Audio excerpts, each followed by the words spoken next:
¿cuál le pregunto? A quien tú quieras.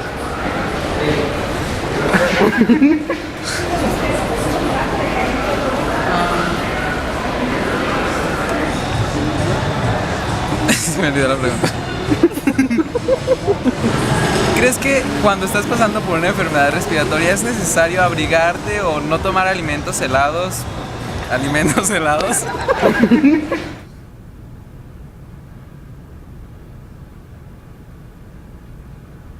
Bueno, ¿ustedes creen que cuando están enfermos es necesario no tomar frío o taparse?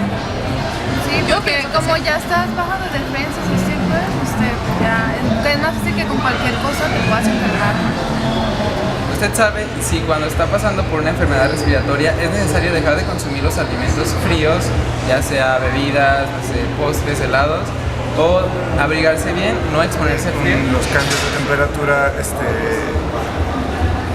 el cuerpo se debilita y bueno, es más fácil enfermarse. Para eso no hay que consumir cosas tan frías, hay que abrigarse. Es lo que sea respecto al tema. No, porque el frío no tiene esos efectos. Sí, el frío nada más es cuestión de vaya, te enfría, te hace que te enfermes, pero no porque te bajen las defensas, sino por otros factores. Entonces, ¿es que si te expones al frío si te enfermas? ¿Porque te bajan las defensas? No. ¿Tú sabes si el frío causa alergia? Creo que no. No creo que sea posible. Porque para ti, ¿qué es una alergia? Me imagino que una alergia es como una reacción del cuerpo a algo que es desfavorable, como un instinto de protección. Entonces, el frío para ti no es un... No creo que te pueda causar una alergia, porque bueno, a lo que yo entiendo, una alergia es algo que te pueda, no sé, cerrar las vías respiratorias o que te pueda sacar salpullido. No creo que el frío te pueda hacer eso. ¿Usted cree que la alergia al frío existe? Pues porque el frío no es alergia, o sea, no te causa ninguna alergia el frío. Te da frío, mucho frío, pero nada más.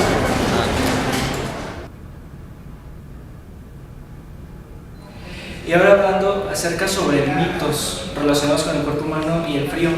Una exposición al frío, entiéndase pisar el suelo frío, dormir destapado, exponerse al frío como tal, puede provocar que te inmunocomprometas.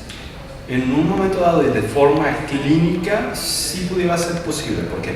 Porque durante las etapas o las épocas de clima frío o de disminución en la temperatura aumenta la replicación de ciertos microorganismos que pueden ocasionar infecciones, por ejemplo, de vías respiratorias superiores sobre todo.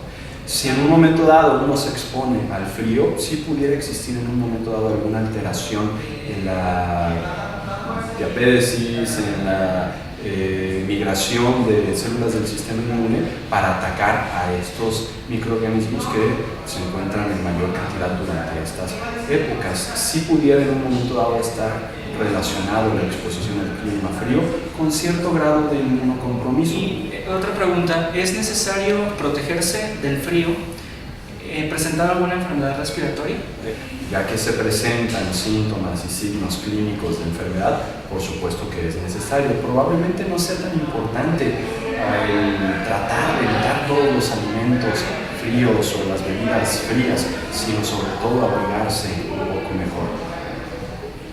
Cuando un paciente se presenta con una infección en las vías respiratorias altas, ¿es necesario que se proteja del frío? En el sentido de no comas helado, no tomes ese refresco con hielo, no, para nada, no hay ninguna contraindicación. De hecho, nada más comunidad, pues estar acostado yo creo en un cuarto fresco, estar con 5 o 6 cobijas, la verdad. Pero es parte de la idiosincrasia del proceso de salud de enfermedad mexicano, o sea, creer que los cambios bruscos de temperatura siempre son una causa de todos los malos aires, no es necesario, pero bueno, hay gente que siente comodidad y pues ni qué hablar. ¿Podría decirnos si una exposición al frío puede inmunocomprometer al paciente? Por medio de la experiencia empírica se ha observado que algunos pacientes que ya tienen una patología previa, predisponente, Digamos de, por ejemplo, los pacientes epocosos, los pacientes que tienen daño pulmonar residual después de una tuberculosis, pueden llegar a tener una predisposición en cuanto empiezan a experimentar climas fríos, agarran cualquier bacteria, cualquier virus del ambiente, incluso un simple rinovirus, y pueden llegar a tener infecciones severas. Pero como tal, en el adulto inmunosano o pacientes no inmunocomprometidos no sabría qué contestarte, porque no he leído un artículo pues que diga que sí existe como tal, pero empíricamente se puede. Cuando un paciente ya presenta una enfermedad en las vías respiratorias, ¿qué medicamentos pueden llegar a inmunosuprimirlo aún más? Bueno, inmunosuprimirlo más todos los medicamentos que tienen esa función, que están diseñados para mediar la respuesta inmune, para atenuarla, pues. Por ejemplo, todos los corticoides y sus derivados, todas las familias de esteroides, otros medicamentos que están diseñados para modular la respuesta inmune o autoinmune, como los famosos biológicos, el Etanercept, etc. Otros clásicos como la ciclosporina, la atropina, podían hacerte la respuesta todavía peor, pero si estamos hablando per se de respuesta inmune, también recuerda que la respuesta inmune está asociada a la respuesta inflamatoria. Entonces, si un paciente agarra una infección, digamos, por un vil, es neumonía del ambiente, se le inicia tratamiento con un corticoide y nada más, si la infección se va a poner peor. Pero si el paciente está recibiendo antes un antibiótico y se añade en conjunto un corticoide, por ejemplo, pues paradójicamente la respuesta al tratamiento va a ser mejor, porque la respuesta inflamatoria, que es parte de la respuesta inmune, se va a ver disminuida y el trabajo del antibiótico va a ser más notorio, va a haber una mejor respuesta, pues. Así que sí, medicamentos existen muchos que pueden empeorar, pero muchos paradójicamente son beneficiosos al mismo tiempo. Sí, regularmente existen los famosos analgésicos antiinflamatorios esteroideos, o los derivados de los esteroides que los pacientes manejan como los derivados de la cortisona, de la prednisona, etc. Estos pueden ser útiles durante las mismas infecciones de las vías respiratorias. Nosotros como otorrinos los utilizamos regularmente para este tipo de casos. Sin embargo, tiene que ser de forma muy controlada, porque su uso prolongado en un momento dado puede producir una disminución muy importante de la respuesta inflamatoria. ¿Por qué? Porque estos inhiben, al final de cuentas, todas las vías bioquímicas que van a producir prostaglandinas, ácido araquidónico, etcétera, etcétera, inhibiendo importantemente la respuesta celular a la inflamación y la respuesta humoral, también a la inflamación, ¿sí?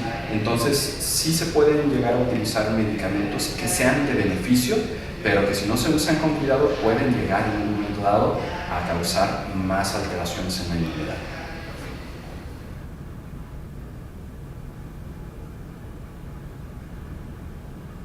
Gracias. ¿Estás grabando? ¿Estás grabando? No. Maestra, pudimos llegar a la conclusión en nuestro tema sobre mitos y realidades relacionados con el frío y la respuesta inmune de nuestro organismo, que el frío como tal no va a ser un factor que te va a enfermar. Sin embargo, factores relacionados al mismo, por ejemplo, en tiempos de frío, polinización e inclusive mayor supervivencia de virus, van a ser un conjunto de factores que te van a llevar al proceso de enfermedad. Ahora hablando en cuanto a los medicamentos que pueden inmunodeprimirte más, sí existen medicamentos que pueden inmunodeprimirte debido a que el medicamento actúa de una manera fulminante matando tu microbiota y haciendo que seas más susceptible a virus o bacterias, creando una respuesta aún más fuerte. También pudimos llegar a la conclusión de que en realidad el frío no nos puede causar una alergia. Cuando nos exponemos a bajas temperaturas, no es en realidad lo que nos puede causar una inflamación en las vías respiratorias. Sin embargo, cuando nuestra piel se expone a objetos fríos, sí puede llegar a ocurrir un proceso de alergia e hipersensibilidad. Bueno, esas fueron nuestras conclusiones. Gracias por su atención.